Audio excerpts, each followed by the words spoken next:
So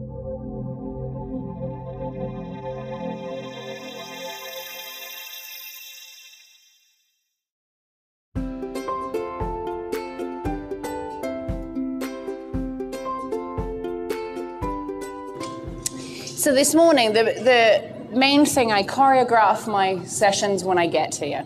So although you see it on the paperwork prior that we're looking at the language of the horse, they get choreographed with horses that I've never met before. So Biscuit is 10 years of age. She's here to show you guys the language of the horse. Now, if you look through of any of these demonstrations and you're at any expos, because I do the same, I'm walking through different areas, it's nice to observe what goes on. I've been part of the horse world for 35 years, but 20 years pretty much demonstrating and doing different things. Over the years, natural horsemanship has become quite popular. Natural horsemanship became quite big in the late 1990s. It's as though the doors were opened and everybody began to follow it. Now, having studied it extensively for a long, long time, there's an awful lot of natural horsemanship where the nature of the horse is actually used against the horse. I want to explain that somewhat, because you're going to see things like realizing the horse is a flight animal, and then people will chase the horse versus drive the horse. And the biggest thing with the round penning, people will say, well, they're just different lineages. It's all the same, just a different lineage. It's not. For the naked eye, absolutely, they're going to look at the round pen and go, they're moving them in the round pen. But for somebody that studied round penning, they're not even close to being similar. There's such a big difference in it. So what I want to show you would not be a training technique where a horse has learnt the round pen and they can turn 200 times in this round pen and they're going to go off cues. I'm not interested in showing you that. So this isn't about pointing and the horse leaves. It's not about having a lunge line and the horse runs around you because you've trained them to do that. We're not looking at any of that. Over the years, I've always wondered where I belong, as will many of you, like in the horse world. Where do you fit in? Where do you belong? And when I watch my own clinics or watch others, it's different. What's different is the language of the horse. So this isn't something that we're training her to do today. I've never met Biscuit. We're going to connect with her, bringing in her language. She's not trained to this, it's hers. So when you look at reach out to horses and you look at the methodologies, it's not like you would say, wow, that horse just learned what Anna's teaching. She knows it, we're communicating with her. That's the difference. Understand that when you see us go in.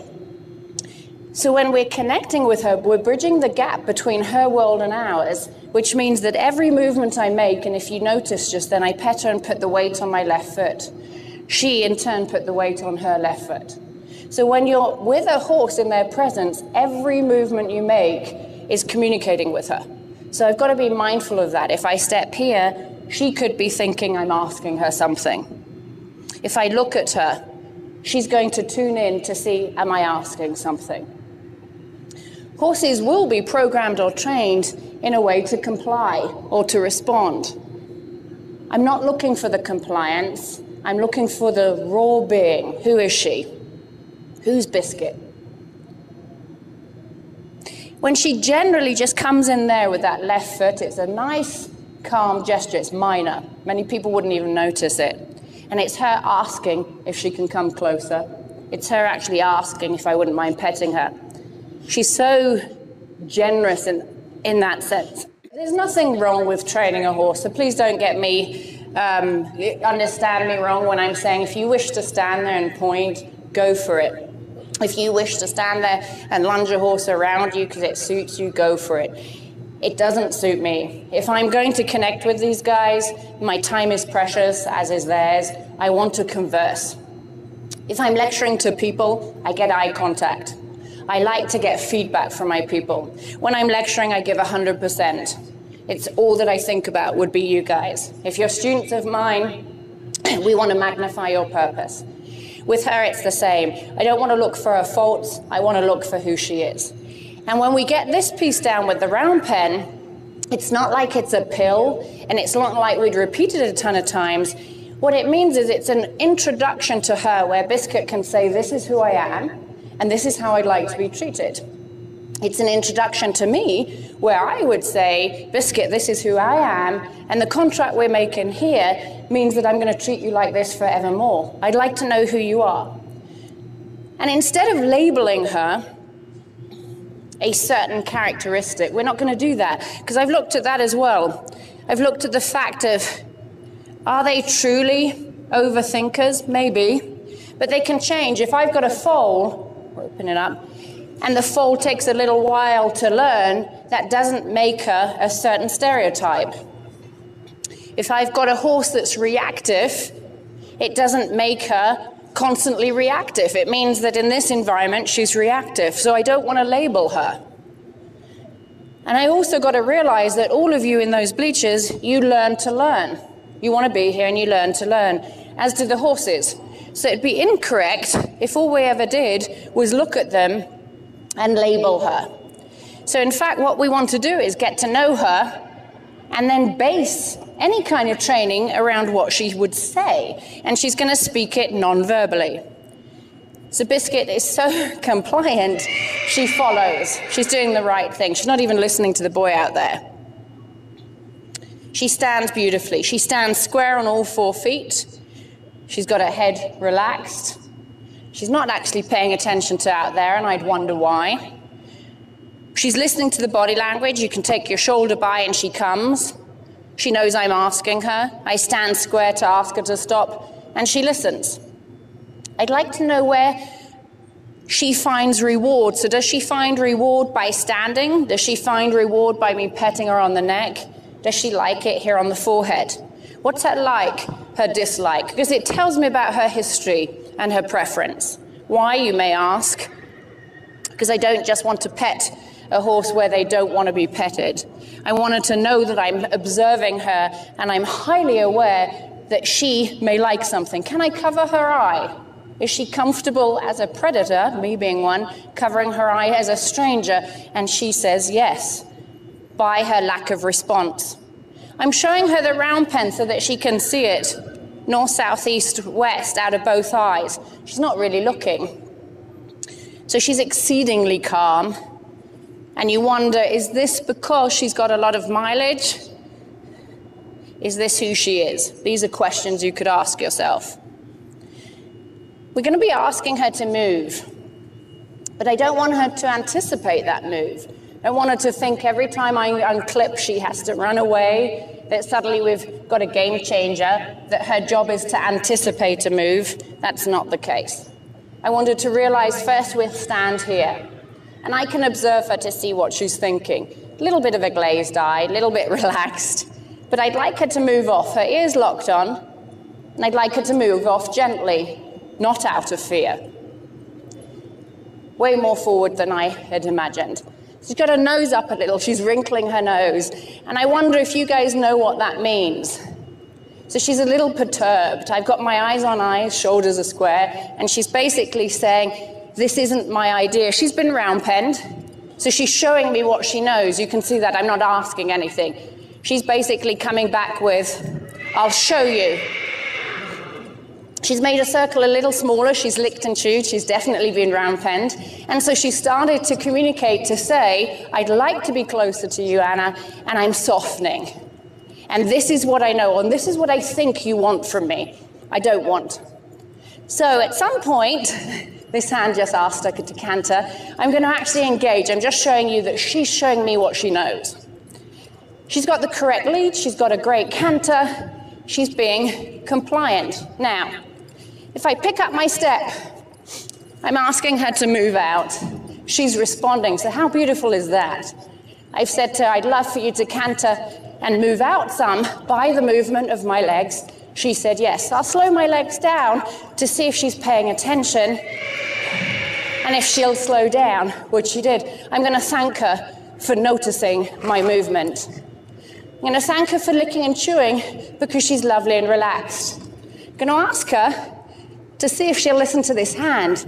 This hand means, can you stride out? She said, I thought I'd come down to the trot. So she strides out. It's her language. I'm going to thank her for striding out. Now, I could keep her up at the canter, but we're not. We're showing you different communication. Her ear's locked on. She's asking to slow down.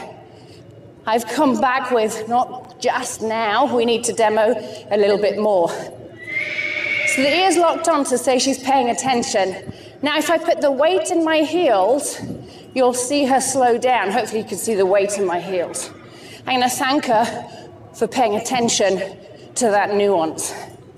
Now I'm going to pick my legs up, and we'll see if she listens to that. Not so much. Let's pick them up like this. And not only did she stride out some, she's a little short on the front, but she picked it up. I'll thank her. We'll do it again. She went, "What is that?" "What are you doing?" It's okay. It's obviously an unusual movement for her. So instead of reprimanding her, I'll just go, "I know that's a little weird. We'll try that again." She's dropped her head. It's a sign of submission, of respect. We'll try this again. So her response is, "I don't stride out, I canter." So we could work on that. We could actually come back and see, could we get her to stride out a bit more? And we can do that another time. Bringing my eyes back to her hind feet, I'm asking her to slow down. She's going to watch these eyes and figure out if I mean it. And when she figures that out, she'll go down into a trot. Now, if people haven't worked with eyes, there, eyes back on eyes to keep her moving. Then she's got to see if I really mean my eyes. If I raise my chin, often that asks them to canter or go faster. She's not familiar with that, so she didn't. So if I wanted her to listen to it, I'd bring up a little bit more energy. Now, when I bring my eyes back to the hind, and she gets a little bit more tuned into it,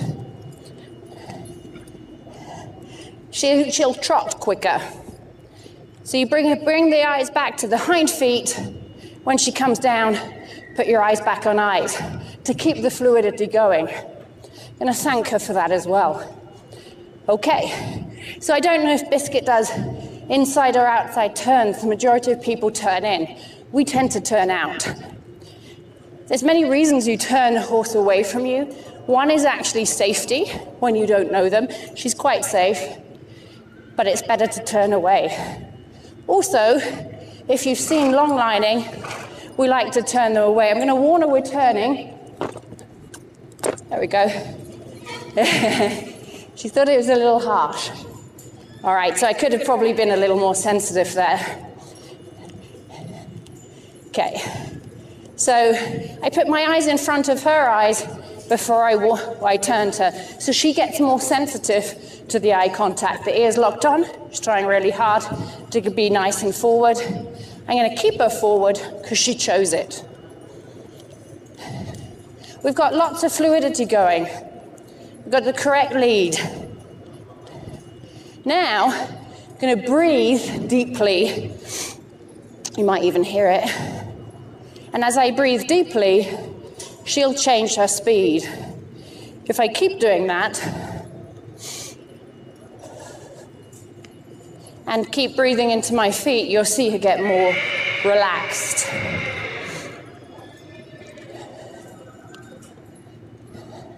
With our eyes, we acknowledge the fact that they soften. She caught my eyes just then, went to slow down and wasn't sure if I meant it. So if I drop my eyes below her nose, it's a thank you. If I drop my eyes to the hind end, you're asking her to slow down. She's still trying to tune in to go, is she really using her eyes that much? It's their language. I'm going to bring the eyes back to the hind end, breathe into my feet, suggest she slows. Gradually going to bring those eyes up front with the view that she doesn't canter right away. So we're learning more and more about her, how she tries really hard to do the right thing. The right hand influences her hips. Just a small movement like this will bring her hips forward. If we bring it up, she cantered. I'm going to thank her for that transition upwards. She softened by licking and chewing. Going to thank her for that too. So now you're seeing how much your breath influences her. Going to breathe into my feet again. And she's listening to the breath. So the weight distribution, the distance, the hand movement, the eye contact. She's watching our eyes as much as we're watching theirs because it's a non-verbal communication. The energy between us is good, very consistent, very balanced. She's asking to come in. We're going to come down a gate. So not only do we move forward, we also want to relax in this round pen. I'm going to suggest to her that she goes down to the W-A-L-K, and I'm going to think about that. So in my mind's eye, I'm going to see her doing that. I'm trying not to say the word. And that would be the 4 beat. 1, 2, 3, 4. So in the mind's eye, I'm counting 1, 2, 3, 4 when you hear it out loud.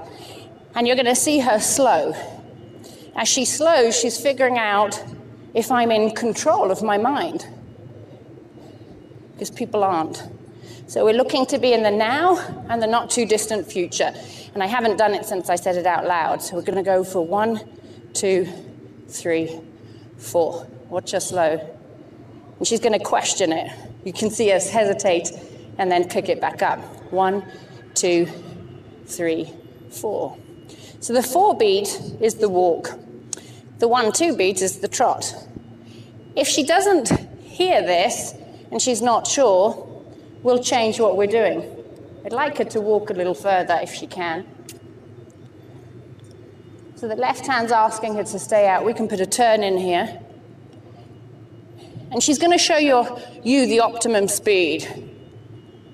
So what's normal for her is most likely the trot or the canter. So she shows that. She's not going to get reprimanded for it. It would just be interesting that you say, okay, how about we slow this down some? It's different. We'll do it again with the mind's eye. As she slows and softens, I acknowledge that try so that she knows she's doing the right thing. So instead of asking her to move forward, we just show she's doing the right thing. I'm going to bring my eyes back to the hind feet. Bring in the breath, 2 things. Begin to see her slowing down. And it's probably going to go against all that she thinks she needs to do right now. There we go. Eyes back on her eyes to suggest she keeps going. She's cutting in to say, do I come in now? This little gesture here in the hand asks her to stay out so that she stays on that wall because we just want her to chill out. As she does that, you'll see more and more relaxation signs, such as her dropping the head. And what she's shown you today is who she is. Biscuit's actually looking for her next new home. So if you like what you've seen, you'd see the pupil here. And you can see she's sensitive, she's engaged, she's asked for the first time to leave. She pays attention with the ear. She's very tuned in to what the person's looking for. She tunes into the body, the mind. She did a little squeal when she thought I turned too harshly, but that's not a lot of expression. So, if we went to invite her in, I drag my eyes in a line in front of her. We're not stepping backwards, we're just inviting her in. She's still telling me a little bit about that gate. In an ideal world, I'd love for her to reach out. She came this close. And the reaching out is exactly like the logo is. The nose is coming out, and we meet each other halfway. So the eyes can do a lot for you when you communicate with them. Such a subtle piece of the language, but so very important. So if you're inviting them to you, you're not looking them in the eye. You saw you can engage to create a turn. You can ask them to slow down, block them, a ton of things.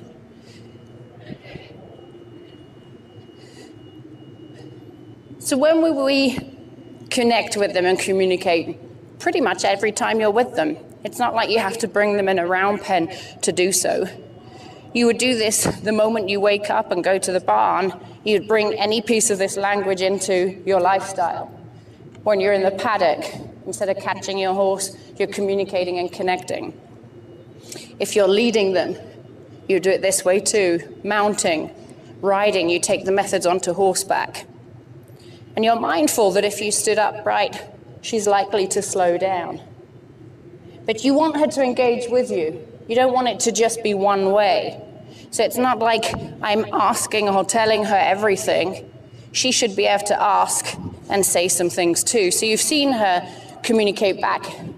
You've seen her come in off the wall to say, I'd like to be closer. She's looked at the gate very beautifully to suggest she may want to leave. She's telling you there about the other horse. And for me, it's not about shutting them down and saying, stay with me. She's with me. She can look wherever she wants. She doesn't have to just stay with her nose straight. She should be able to look around. So you're seeing some leeway here. And that would be the mutual respect of the fact that I'm not going to go in your space. So I'm not going to cut across your nose and literally move your nose and expect you to move. I will move out of your way. Mutual respect. If she's a little close, we can gently ask her to back up. There's no need to be forceful. So if the horses, you often see people, they'll wiggle the line or back up harshly. There's no need to. If she's this soft, why wouldn't you just gently ask her to back? Because she'll do it like that. There's no need to come down hard on her because she's so respectful. If you watched another demo of mine, we're going to match it. If there's horses being so bold that they're rude walking over you, we'd be bold back. But if they're subtle and soft like her, stay subtle and soft, because she deserves that. Now let's see what else she may want to show you guys for a moment. When we start to put this together, this language, it's my experience, like this right foot, and that's all she needed. It's my experience that there's the visualization involved. That when you visualize, they pick it up. And on times you'll pick up from them. There's also the intention, but what does that mean? A lot of people are throwing that word around. Good girl. I'm hearing it all over the place, the intention, energy. It would mean that when she's soft, we're soft. That we can match it. But it also means if I'm round penning, I don't have to get into the predator-prey piece, which is you have to move your feet when I tell you. You didn't see any of that here. It was an ask.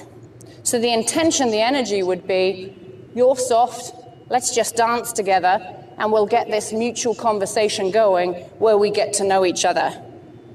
We know she's going to move her feet out the way. We know she's trying really hard. We don't have to emphasize that.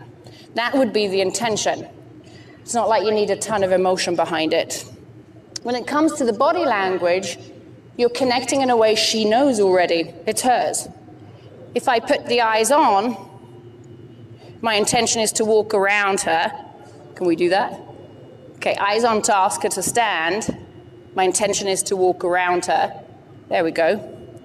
We didn't need to school her harshly back in position. We just needed to be clearer, which was needed to stand there to show these people that if we got a strong intention there, that's all it is, that's all it takes. Versus, if we change that intention for her to come with us, she does just that. That's an intention. You're visualizing coming, you're visualizing standing, you're backing it up with an intention. But no harsh corrections. We're not clipped on correcting her going, that was terribly wrong, you misunderstood. So the intention can be exactly that. Intention, like to go around you.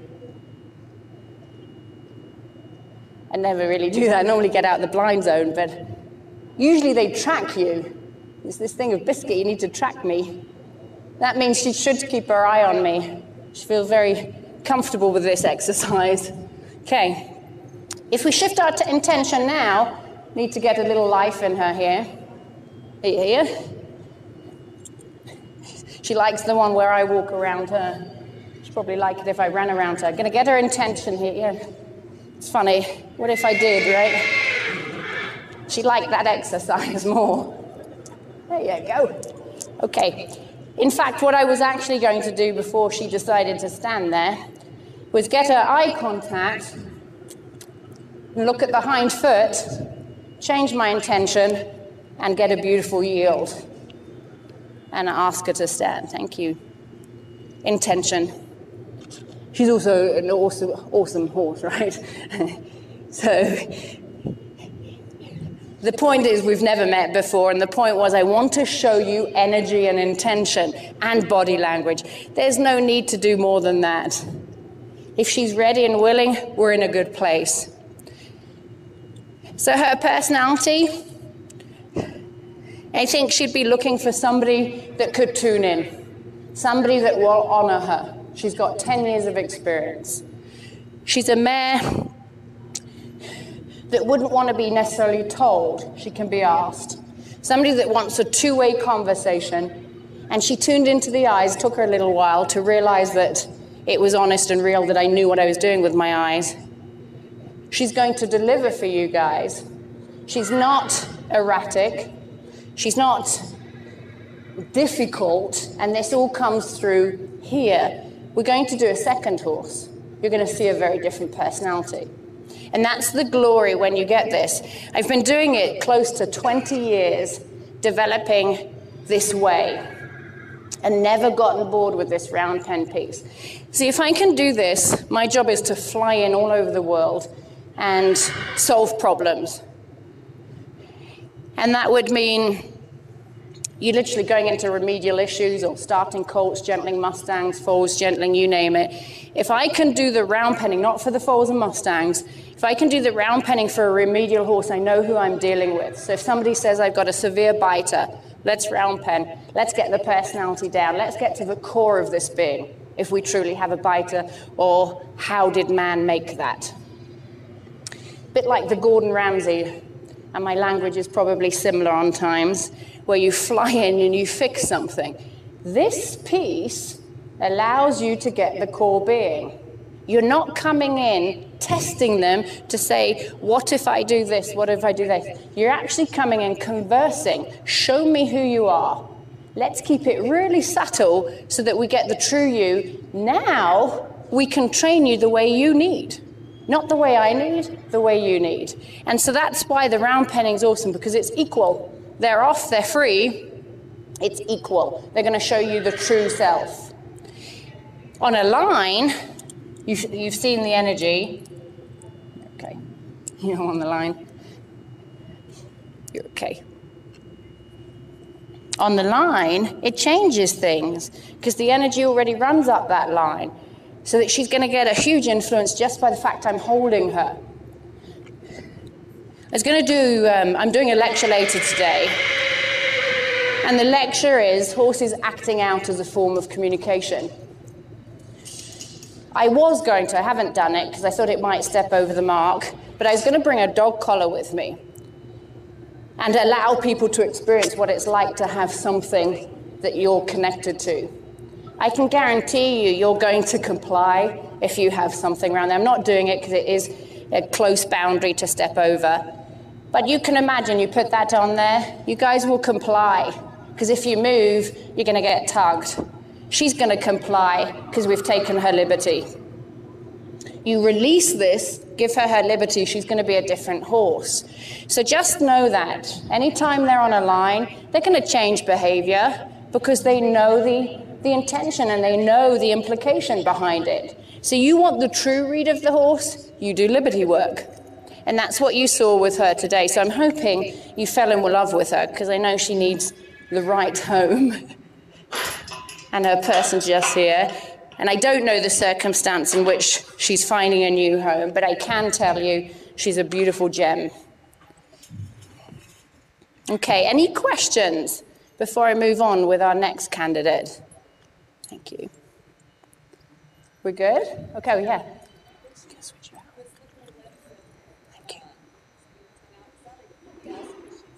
You know, there's many things and many reasons why they lick and chew. And let's go many ways with this. One will be they are communicating that they're a herbivore, and herbivores will eat, so lick and chew. And so it's a form of a gesture to say, I'm a herbivore, I mean no harm. But also, if you've seen horses in trailers, some will eat and some won't. So if they're not feeling comfy, they're not going to eat. They're not going to touch that hay in the trailer. So it's also a way for her to say, I feel comfortable. I mean you no harm, hopefully you're no threat to me. It can be a release, but think about when she did it. So you don't just put in your head, everything's a release. It's not. Because a release would mean if pressure's on and pressure's off, she could lick and chew. But if the pressure's sort of present, it's not a release. So we look at when that might be. If, not in this circumstance, but if we were in the healing realm, because I'm doing Reiki demonstrations, horses will also lick and chew as a form of release. So if they're releasing what no longer serves them, not here in this circumstance. So the licking and chewing has way more meanings than one simple meaning, okay? There's a correlation between it and clacking. So foals will clack out of respect, and even 15-year-old horses can clack out of respect to an elder, and that's that movement. And on times there can be a correlation to that with the licking and chewing. Have to keep the open mind and look for the correct moment for that to happen. So when she does it here, it's a form of communication. Okay, there was another question over here. We're good? Okay, so we're going to bring this in. So where does this apply for you? It would apply for you if you're buying a horse, if you're assessing your horse, if you wanted to exercise your horse, bring in communication. How many people do you see on the cell phone going like this? It's like the horses come out of jail for 1 hour and they move around for an hour when somebody's chatting and they've gone back to jail. I know that's an extreme, and I'm probably extreme today because I'm tired with the time change. But think of it that way. We've taken their liberty anyway. They're in stalls. We come and go, okay, I've got to move you around. Where's the connection? Surely we're all in it for the connection, aren't we? We're in it because we love horses.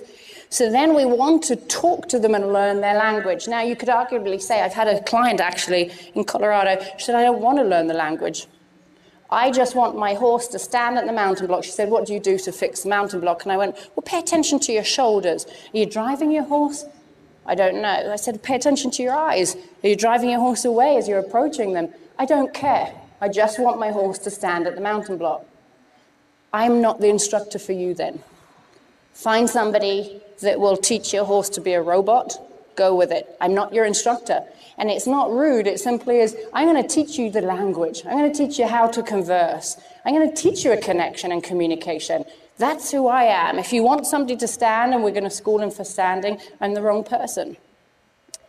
I understand they have to stand at a mountain block. I get that. But let's talk to them about it, which would be eyes on, ask them to gently step back, and look at the intention of it. So you adjust to that. There's people who had hip replacements. They need the horse to stand. There's children that need the horses to stand. I get that. But let's talk to the horse instead of having this huge compliance level. And once he's ready, we'll work with him in here too. So he's very different. So if you've got experiences with Arabians, quite different to connect with in the round pen. So where I said contrast, I hope I'm not manifesting it too much, but certainly Arabians are different. Highly intelligent, generally more intelligent than a lot of people, so hence they can be remedial or have problems because people look at Arabs and go, they're hard, they're hot, they're hard. They're so smart that they have the conversation. If they've never done this before, let's say he's never done it. He hasn't. Oh, he hasn't. Okay, let's say he's never done it and he hasn't. Chances are, let's see if he does this, but chances are once he gets in there, he'll just start talking. So he starts showing the relaxation signs. What the Arabians do truly would be say, let's cut to the chase. We don't need to converse, just sign the bloody contract and get me out of here. And our job is, our job would be, my job is to say, hey, don't you want to get to know me? No, let me sign it, get me out, see? And then I'll say, but we have to talk. I need to know how you feel about lines. I need to know if you could pay attention to me. I need to know if you respect me.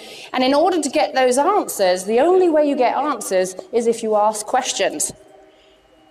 So clients will say, I don't need to learn this language. My horse follows me. Well, is your horse following you because you have treats in the pocket? Is your horse following you because he's not motivated to move and it's the path of least resistance? Or would he truly follow you when it counts? That's why you need this, because you're conversing. It's like having an interview with somebody if we met for the first time. I'm talking to you guys. What's your history? What do you expect? And that will be the conversation with him. He needs to know my expectations. And he needs to know some basic guidelines. So that would be, what is mutual respect? You know, his idea of mutual respect could be different to mine. His idea of focus could be different to mine. So we begin to look at that. So the orientation at the beginning here with Biscuit, you saw that it was quite simple because she stood there in compliance. Remind me of his name, could you? A-S-H-K-E. Ashke. Perfect. Egyptian. He's an Egyptian Arabian. Highly intelligent, absolutely stunning to look at. And the first thing we do with the horses would be to admire something. Don't work with horses if you call them ugly or a bitch or difficult and lazy. You've already got that idea and that intention's been set. So find something. He's absolutely stunning. You can also look at his features to see some of the things. He's got a little bit of a bump just there. So he's got the dish shape. But this bump can often show you, a lot of horses that have that one are actually higher ranking. So we'll see if that applies. The long mouth often shows that they've got quite a bit of experience. We'll see if that applies. And I saw some beautiful Mustangs yesterday with moustaches here. He's not got one. People-oriented. He's not got that, and he's a little aloof. So I do look at the face, and the reason I look at their face, because I do travel, and the reason I put a dually on is for my safety. So that's the dually halter. And so people will give me the horses, and it's not until I walk in the round pen where I'll look back and I'll say, could you share with me again why he's in my class? And the woman in Denmark said, the last time he was in a round pen with a saddle, he bucked the person off, went back and trampled her chest. I went, interesting. The dually halter will help me if he wants to trample my chest. So you're reading the facial features to see, is the eye good? Is it too intense? Is it aloof? Is it focusing elsewhere? We're looking at influencing the feet a bit to see, would he respect my space? And he says, yes, by his response. We're looking at all 4 feet being on the ground. They are. So although he's high head, carriage, his feet are on the ground. He seems to have the need to know exactly what goes on in this arena and beyond. First time he said he needs to go back that way. But he's willing to listen to the body language, and yet at the same time, he's not lowering the head in any shape or form, which would suggest his heightened awareness, maybe inability to relax, or certainly not giving up leadership in any way. So you can see this. So the head drop, asking him to soften the head. Now, I've seen a lot of people this weekend too doing the head drops. Know why you do them. Understand that. The head drop can help him relax. The head drop could ask him to be here and more present.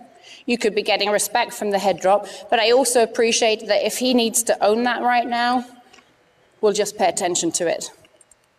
But he's not softening.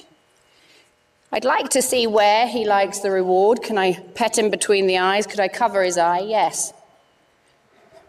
Taking the shoulder by and asking him to stand. Beautifully tuned in. He's ready to yield, but he also blocked. So blocking would mean, let's see if he'll block or not. Here. Blocking would mean he turns his head. That's a block. And he's saying, please don't step into my shoulder. If I do it again, you'll see it. There's your block. Okay? In his case, he is saying, please don't, because he's not headbutting. So at some point, I'm going to be stepping in the shoulder, but realize the couple of times I've asked, 3 times, he says no. I want to pay attention to that too. Why is he saying it? We're not just schooling him left to go move your head, I need to step in. Interesting, why is he saying that? So some things that could run through your mind could be, is he in pain? Is he predicting what's coming? Is he just wanting to go back there? Does he know I'm about to send him? I'd like him to straighten his head. If I put the weight onto the left foot, it's asking him to straighten his head. He doesn't need to, but it is asking him. I could, of course, go in on this side. I was about to say that's the first time he's let me in. Okay. He's never done this. So I'm blocking his eye to ask him to move. Quite different than Biscuit. Ears totally locked on, look at that. So he couldn't have attention when he was in hand, but his ears locked on when he's loose. Fascinating. He's gone up to the canter, so he's volunteered that, we'll take it. In fact, okay, interesting. I thought he'd go faster. So he's basically saying, I'll volunteer canter at this speed. That's it. When I say, what about faster? Oh, there's a nice. There, look at that rhythmic canter. I'd like it a little faster. Cute. Okay. And I'd like him to maintain it. Super rhythm. Can I ask him to slow down? And we'll see if he's ready to tune in to the request. Oh, he's looking in. So I put the weight in my heels. There's another one that's going very rhythmic. So he might not have round pen, but he's done something on a circle. There we go. Acknowledge that. If I don't acknowledge it, as you're licking and chewing, he's going to think I didn't see it. And I want to be involved in this. So he's licking and chewing, he's put his ear on. He's coming off the wall a little bit over here. He's putting his head out. That suggests he's been lunged. Now, if he does it over here, there we go. It suggests he's had a single line on him with some tension. He's looking in to say, can I come in now?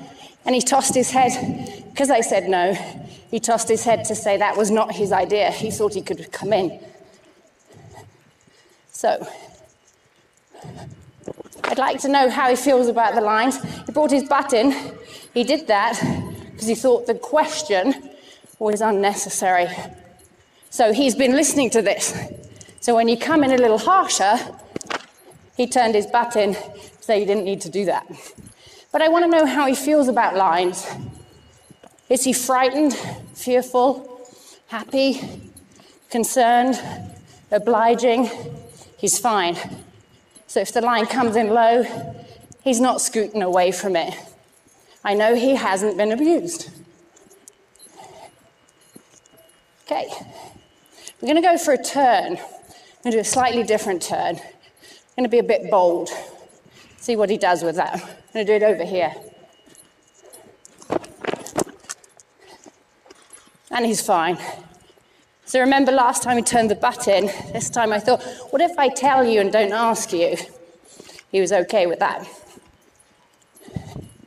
Ears locked on, beautiful forward rhythm, totally focused. Be a nice one to ride bareback, I'm sure. So you're looking at the footfall. Is he on the correct lead? Is he unbalanced, cross-firing? He looks great.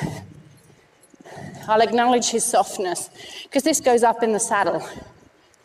Now, if I drop my shoulders back here and lose the connection, that's what will happen. Good boy. So if you're not back at 45 like I was, and you drop a shoulder, they get confused. Good job. Can we keep going? Bit of a challenging move, but it's okay. So there's how not to do it, meaning the dropped shoulder. So the heart is faced towards his shoulder. He's looking in again. It's not back there. This is a dropped shoulder. You'll see his nose come in and something happen. This is a shoulder forward in the correct position. Now, If I go ahead of him, parallel walk, we'll see what he does with that. It's actually okay with it, right? So he's been on a line at some point.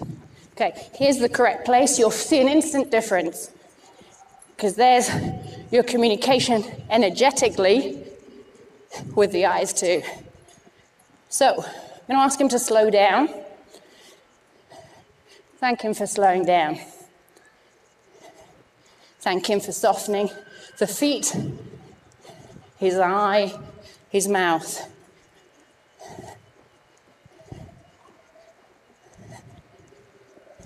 Walk is the hardest gait to work at. If I look at the hips now, you can often get them to yield the hips. You can also drive from the rear. But the problem with that, you miss the whisper in the eye. How can you sign for the deaf when you're looking at their butt? You can't. So you're signing for a horse, you need to look at the eye. He's doing a beautiful turn in. Going to step ahead of him, take my shoulder by. So the Arabians are known to communicate just like he did. They're also known to find it difficult to commit to their conversations. So I would love for him to commit to it. He paid such great attention. I'd love for him to be able to do the same close up. And it doesn't have to be miracles, etc., but I'd like for him to try. There we go, there's a softening of the head. And I'm also aware that he never softened his head in that round pen greatly. But that's okay. So he's nudging me. He too is saying, don't you know the gate's over there? So if you watch him, he'll change his speed probably. Let's see when he changes his speed. Oh, he's going to drag behind. Now usually they'll step up speed to block like that, to say, but you've just passed the gate, Anna. So he's still saying, you don't realize you just passed the gate. Okay, we'll go back to the gate area. So remember, they're going to converse two ways. He's going to block this left side to tell me it's on my right. And that's okay. Remember, we're not taking the voice, we're giving the voice. But what I'd like him to do is be able to tell me the gate's there and still stay with me. Because that's our compromise. He's going to say, but that's the way out. Gate's there, but that's where I go home. I know that. But it's a compromise.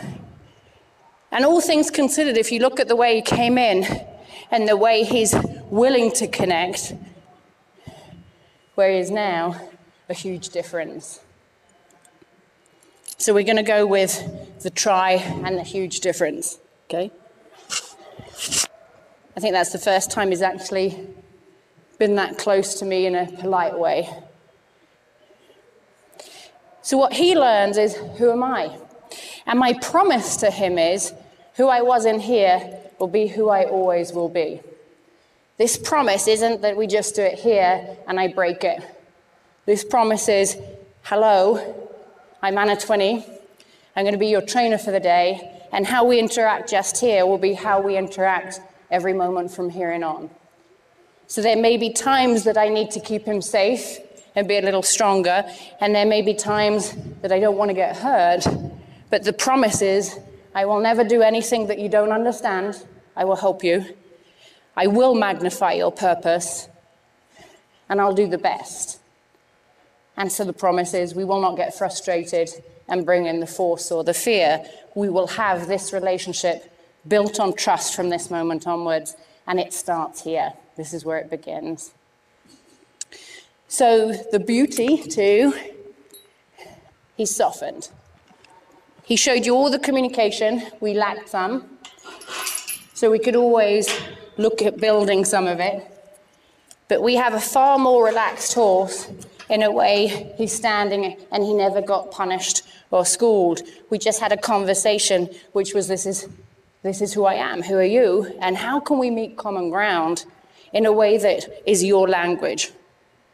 Look how soft he is right now. If I were to turn and look at him, he's back in. That's not how he came in. You need to rub your nose. If I turn my shoulder, I'm saying to him, we're leaving. My foot didn't continue moving, so he got confused. So what you're paying attention to is when I'm with him, he's my primary conversation, even if I'm talking to you guys. So whenever you've got a horse with you, understand that if I turn here, he thinks he has to back. If all you do is communicate with your horse the whole time and not pay attention, they get confused or they walk on eggshells. So when you're with them, realize that any time you move and you adjust your feet, they are tuned into listening. That's their job. Their job is to listen to you. And so you're mindful as to how your movements are. And he did so much in such a little time, really. And look how beautiful you are. Okay, first time he's touched me too. I'm gonna anthropomorphize and take that as a thank you, just because I want to. So a beautiful session with the two of them. And I don't know, perfect timing. I've got a few minutes here to take some more questions. I've got one over there, one over here, and one there. Let's do it exactly that way. What would be your question?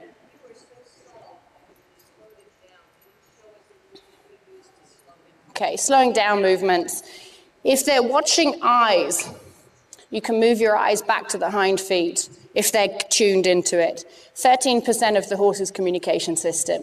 If all you do is use your eyes willy-nilly like this, they're not tuned in. They can't be, because you're on and off with the eyes. So after a while with both, they realized I was working with my eyes, communicating. And so the eyes are one way, back to the withers, back to the hind feet. Another way for slowing down was the breathing. If you're mindful of your breathing, then you can breathe deeply all the way down, and they're slowed down. If you're not mindful, they become desensitized and they've got to ignore it. Another way I think I did with Biscuit was light feet would be this, heavy feet would be that. Light feet this, heavy feet. So you're putting the weight in the heels. They're seeing it. So this is light feet, heavy feet. So you're putting your heels back, and they'll slow down. Could be that you're picking up your speed and slowing down the speed. And the one that I did demonstrate too was the visualization.